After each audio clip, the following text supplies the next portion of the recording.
gently closed my eyes and pondered the ridiculous position I was in right now.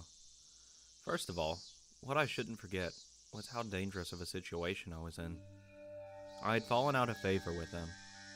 After interacting with Oishi-san multiple times, I could see it as I could see it as I was getting closer to the heart of the matter. The warning yesterday with the mochi, god damn it, I still don't know how to pronounce that, was a good indicator of that. No, calling it a warning was just my habit of understating things. It probably had no meaning beyond stunting my progress and buying themselves some time. Until they had a method of completely erasing me. They were just biding their time. Even though they were keeping me under their thumb with threats, I didn't change the fact that I knew too much. The chilling sensation of my desk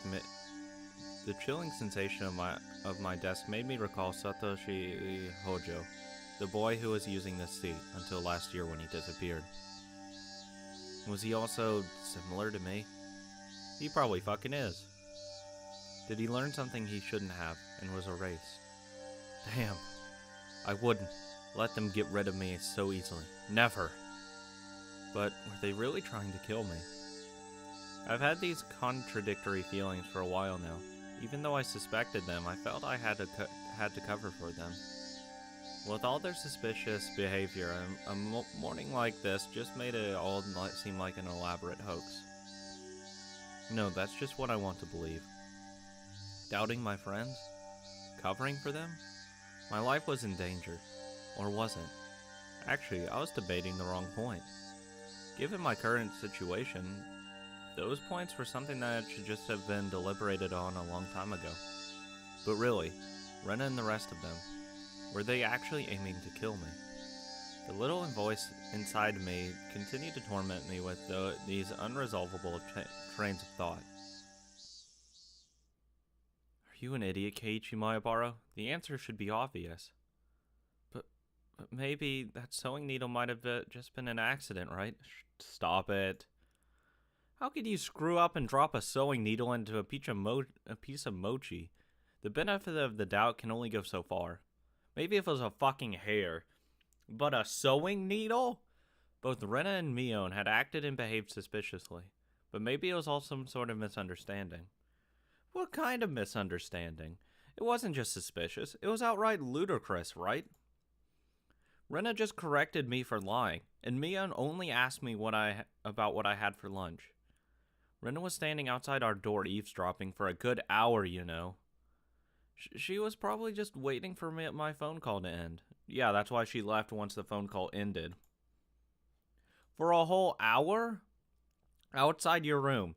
And is it normal to go home afterwards without saying anything? Yeah, no fucking response, Keiichi, you dumbass. You heard from Oishi-san, didn't you? About what Rena did at her former school?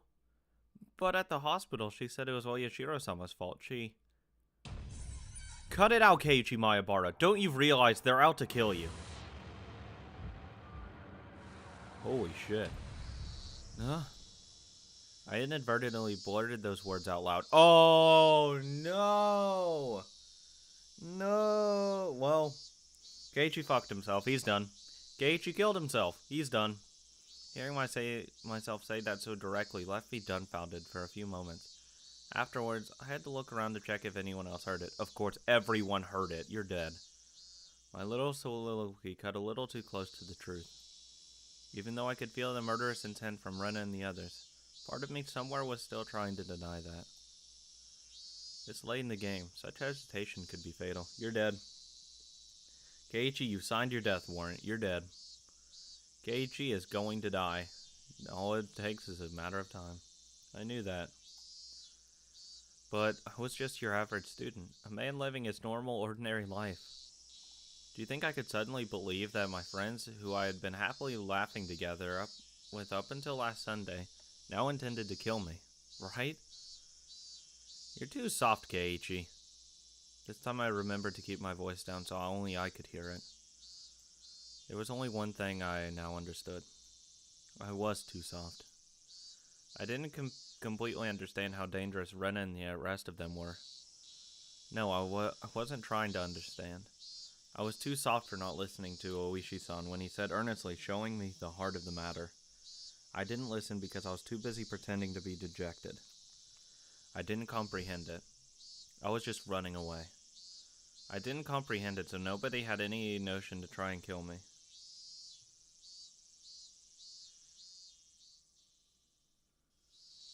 I needed to get rid of such naive thoughts.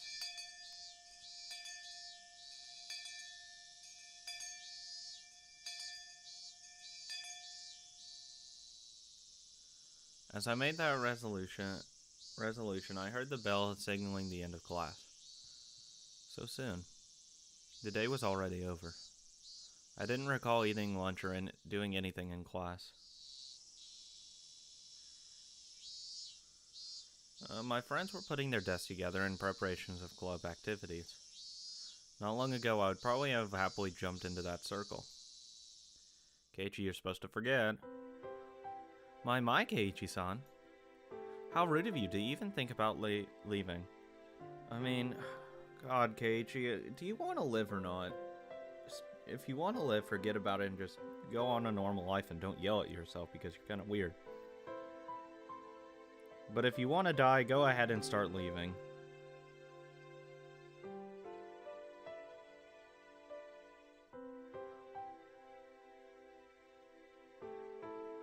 But I mean, you know, that's just Keiichi, because he's a dumbass. So I'm gonna leave and put an even bigger target on me. The way Satoko spoke was so typical and familiar, it almost physically hurt. Keiichi-kun, is today not a good day? I wonder. And we were going to win big together. Yeah, you were.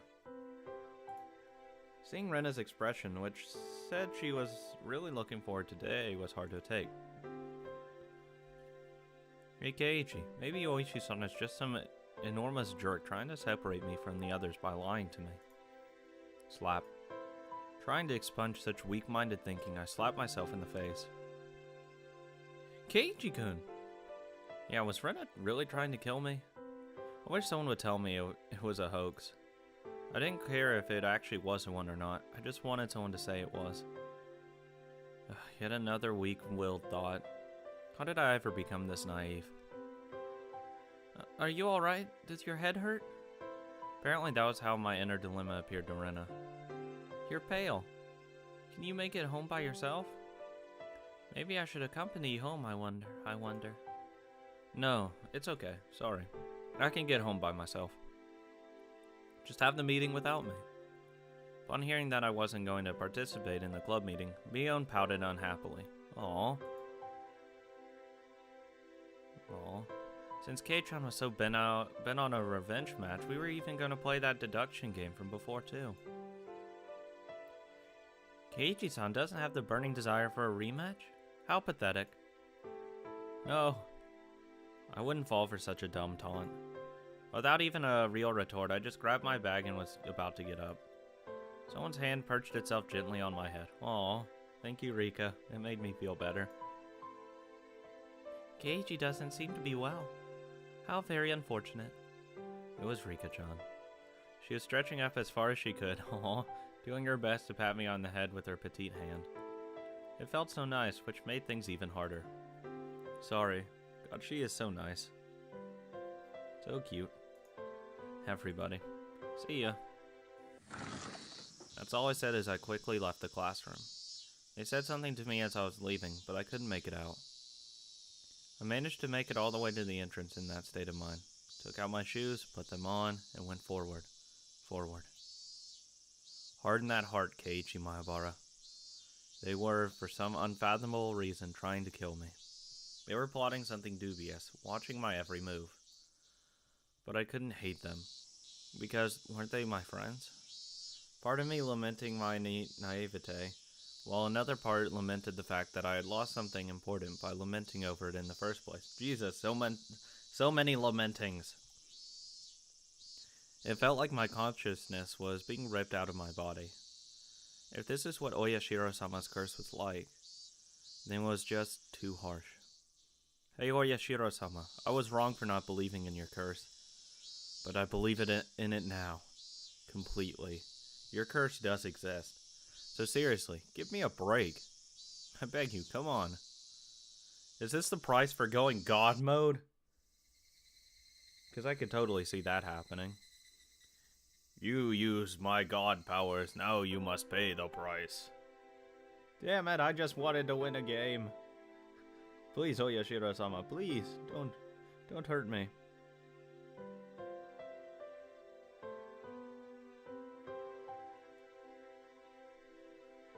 Dinner was unusually bland. It had no flavor or aroma, probably because you aren't thinking about it. The miso soup that normally tantalized my appetite instead tasted like nothing but boiled water. Dad was eating with us that night. It was a rare occurrence in this household. When he got into his work, he ate and slept on his own schedule. My dad never cared about the time. Since my dad was at the dinner table, it either meant he had just reached a good point to take a break or he was in a slump. So yeah, he just doesn't understand the motivations creators have. Your partnership was just a verbal agreement, wasn't it? If it's so hard to agree on things, why not just end it? I feel like it's an industry with a lot of back scratching, but when it gets in the way of business... I wasn't able to pick out much of my mom and dad's conversation, but I could tell it wasn't a very pleasant topic. That of course made the disgusting food even less appealing. Staring listlessly at the exchange between my parents, my mind wandered off to the same thought process I had going all day long. Friends close to me? No. They used to be friends. But I could no longer trust them. Right now I was greatly lacking in allies. People I trusted, people I could depend on when push came to shove, they were something I just didn't have. Having just one ally would have been incredibly reassuring in the currently hopeless situation I was in. Or as Monokuma would talk about, the despair! I put my chopsticks down, looked over at my parents who were still talking about work. The first course of action that came to mind was to tell my parents everything. You won't because you're a dumbass. Currently, there wasn't a single person from Hinamizawa I could 100% trust. That meant the only people I could trust were my parents, and Oishi. But if I told them everything that happened up until now, would they understand? Probably not.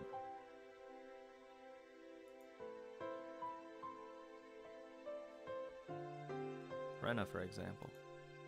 That neighborly Rena who was diligent in looking after me came to get me every day, and sometimes brought over a share of what she made. How could I explain that she wanted to kill me? Well, if you'd actually kept the sewing needles and all that shit, you could have showed them and say, hey look, they're trying to fucking kill me. They're crazy. But that's just what I would say.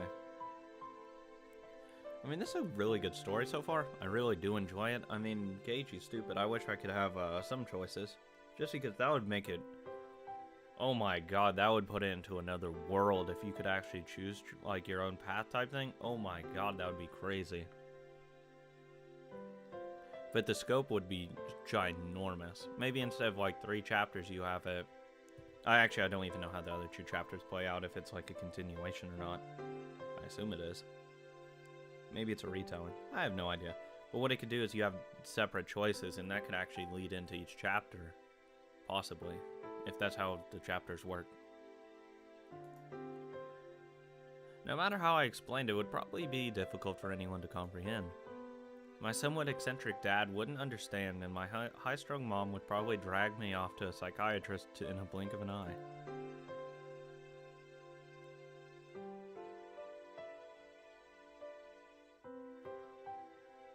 That was the amount of trust that existed in our relationship, sadly. Even if they did come to understand, what could they possibly do?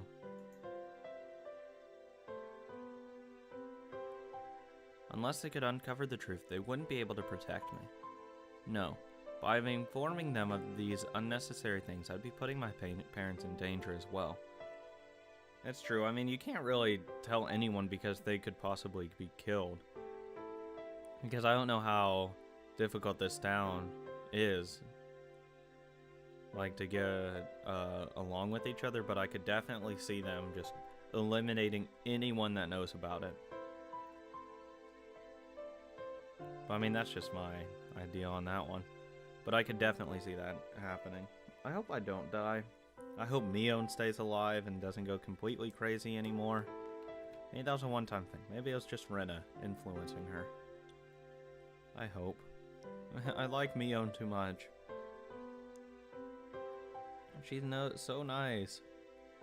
At least I think she is. I don't know, I just like the style of attitude she has. That's just me.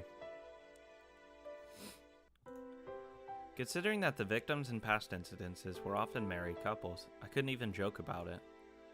For the entire Mayabara family to have an accident or just to vanish into thin air, it was easily possible in Hinamizawa. What was important here was that knowing something unnecessary put you in danger. The most unsettling question was, how did they know that I knew? As long as they didn't know, my parents might not fall victim. That was one way to think about it, I guess. At least it was likely that in my case. After I found out, things started becoming odd. In other words, it meant the following. As long as my parents didn't know anything, nothing would happen to them. As long as my parents were here, this house would be safe haven for them. I knew these were just assumptions based on conjecture on top of conjecture. Wanting this house to be a safe haven, that was the pinnacle of my weak-willed method of thinking. I had to concede that it was not completely safe. It was only safer than the outside. I knew that I couldn't rely on my parents. No, I couldn't risk getting my parents involved. Then the only person who could be my ally would be Oishi-san, him and him alone. He was the only person who understood the situation I was in. He didn't care so much about my safety, but he was without a doubt passionate about solving this case. Yeah, even if it meant he gets fucked on his pension. Which that's still actually like really fucked up that you would do that to someone. It was a bit frustrating. Oishi-san was basically the whole reason I was in this mess. Now to get out of it, I had to rely on him. Meaning, it was all going according to his devices. It was just a job to look appetizing while bobbing in the water as bait. Then when the fish started gathering around, Oishi-san would pull up the big haul. It was slightly infuriating, but even I thought that it was the best course of action. So then what should I do? Patience was the first rule of fishing. To keep waiting until the fish actually bites. But I wasn't simply bait. There were lots of ways for me to struggle before being devoured. When they struck, I needed to somehow dodge just enough to tag out to Oishi-san. No question it was going to be hard. The timing to bring Oishi-san in would be difficult. He was in the city, not Hinamizawa. So if I phoned him in my moment of need, it would take him about 30 minutes to reach me. So I needed to run away for those 30 minutes. For example, if I set up a rendezvous point for dire situations or something, I'd just have to hide out there until Oishi-san arrived. Okay, I can almost see it now. I was still being chased around in the dark by boogeymen, but now I knew which way to go. I would never have imagined this would be so reassuring. Or what you can do is get a general idea of when they're gonna come get you, and then you call ahead. Say, I'm going to be here. Please get there as soon as fucking possible. They are breaking into my home. Like, call them once they pull up to your house. You just call Oishi immediately. Any evidence you have, like a needle, it's great. It can put away Rena for intent to harm. Malicious intent. For, I don't know, attempted murder, possibly. You could probably frame it that way. Not much of an accident. Same with Mion because she was aiding and abetting. So there's 2 people put away in jail already. You just have to actually bring the evidence to him. Oh yeah, it would probably be best if I had a concealed weapon for things when things got rough. Typically that would call for a switchblade. Oh, that would be so fucking epic. Are we gonna actually get fight scenes where we get to fight off people? Pull a blade on people? That wasn't too reassuring for combat. Yeah, it is. Also, since it was recognized as a weapon by the public, that wasn't also good. Really, when the time comes, a long weapon like a bat would work in my favor. I remember there was a metal bat at school. I could be confident with that when push came to shove.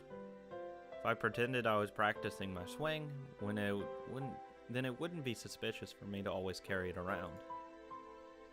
I could go to school early tomorrow and secure it. Just possessing a weapon may be enough to deter them. Also, one more thing, insurance. It could be something like a note or a memo. I would write it down, everything that's happened, as a sort of journal. In case I suddenly vanished, the journal would be left behind. With my journal in his possession, Oichi-san should be able to avenge my death. I left my parents engrossed in their conversation about work and went back to my room. See, what you need to do is actually be like really smart about your journal and have it as a secret message. Because no matter how well you hide it, if people turn over your house completely, they're gonna find it. So what I would do is I would have it with all my school notes, but have it in like segments. Like say the 5th sentence of every single note in my book. Just like, on day whatever, we did this, or I saw this. Just completely do that. So that when people actually, they're not going to read through your entire school notes and they'll just skim through it. You're not actually reading in depth. So you'll be safe. There's your journal. At least that's what I would do. I tore out a piece of paper from my notebook and made my way to my desk. Last time I wrote a journal was for school homework in elementary school. In the off chance something bad happened, the police could use my diary as a lead. So I should only write down the facts. How should I start? I jotted down my thoughts as they came. I, Keiichi Maebara, am in fear of my life. It made me laugh nervously. It was a line that showed up often in detective series. I never even dreamed that I would be in the type of situation where I'd write it myself. I do not know why they were after my life. Ren and the others were suspicious, but I had no proof. And that's why I couldn't write anything more. I laughed wryly at myself for writing such a passage draped in mystery. Would the police be able to get the hint from reading this enigmatic passage? Jesus. I could only pray that they would. What I prayed for the most, though, was that this journal never needed to play its part. Here I laughed nervously. It was too simple, so I wrote down one more line I just thought of. The only thing I do know is that it has to do with Oyashiro-sama's curse. Was that too much? I probably shouldn't write it more than that.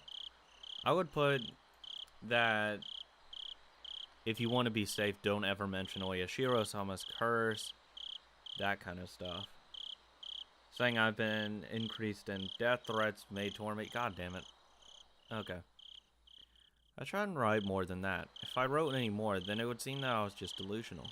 In order to appear to the reader that the person had written this was of sound mind, I choose not to write anything else at that point. I disagree. You want to put everything. Even if you may sound crazy, you have to. Just put in sound mind and body. Hereby ascertain that the below is a complete confession and will of my true state of mind and what I have been going through in the last couple days. I chose not to write anything else at that point. I just needed to add more as I learned more about the truth. I folded the piece of the paper and thought about a place to hide it. By hiding it somewhere obvious, there was the chance that they would uncover it instead. On the other hand, if it was too obscure of a location, then there was a risk of nobody finding it at all. In the end, I decided to take the clock off my wall and stick my folded note on the back of it with the scotch tape. After that, I put the clock back into its normal position. Yeah, didn't look like anything was hidden behind it. Now I needed to set up such that if anything happens to me, my parents could find it. I looked at it from countless different angles until I was satisfied and made my way downstairs. My parents were still talking about work. It didn't look like it was going to end anytime soon, so I cut in. I'm sorry to interrupt. I have something I want to talk to you about. I never started off a conversation like that before, so my parents were both startled. They stopped talking and turned towards me. What is it, Keiichi? I have a favor to ask you. Please listen. Just in case, yeah? If it's not urgent, can we do this later? Right now, Mommy and Daddy have something urgent they're talking about. I didn't think their talk was more urgent than mine. In any case, I started my request. Just in case, okay? If I die. Both of my parents' eyes went wide as saucers. If I die, I want you to put the clock on my wall in my coffin. If they did that, then they'd probably find it. My memoir. Both my parents remained wide-eyed, not moving an inch. I couldn't blame them. I made that clock in shop class, and I really liked it. So please. What's the matter? Keiichi, did something happen? Mom was finally able to ask me with a questioning gaze. Of course, this was a normal response when someone's son suddenly talked about a subject like this. Yeah, no fucking shit. The tact on Keiichi is too strong. I mean, I just bring up to my parents, yeah, when I die tomorrow, can you please bury this with me? I felt bad about making them worry, but right now, I just wanted them to think about the clock in my room. With the awkward mood leaving the room in silence, I decided to go back up to my room. Yeah, thank you, bye. I want to get to school early tomorrow, so I'm going to bed. Good night. Saying only that, I left the living room. I mean, that's completely fucking normal. I decided to get to school early and secure that bat. I should make today the last day I went to school with Rena. As I climbed the stairs, I heard my mom call my name, but I pretended not to hear her. It wasn't something I could talk about with my parents. If I talked about it, it would only make things more dangerous. The fight that had begun was mine and mine alone. I couldn't rely on anyone. I wouldn't be killed. Not when I still knew nothing. No, I wouldn't add that last asterisk part. I would just say, I'm not gonna die. Because that's what fucking normal people do, Keiichi. Not say, oh, I don't want to die when I'm clueless. That means you want to die when you know stuff.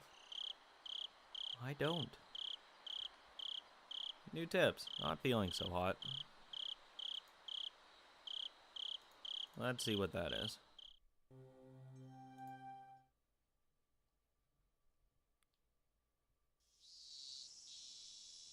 Keiichi-kun's been feeling down lately.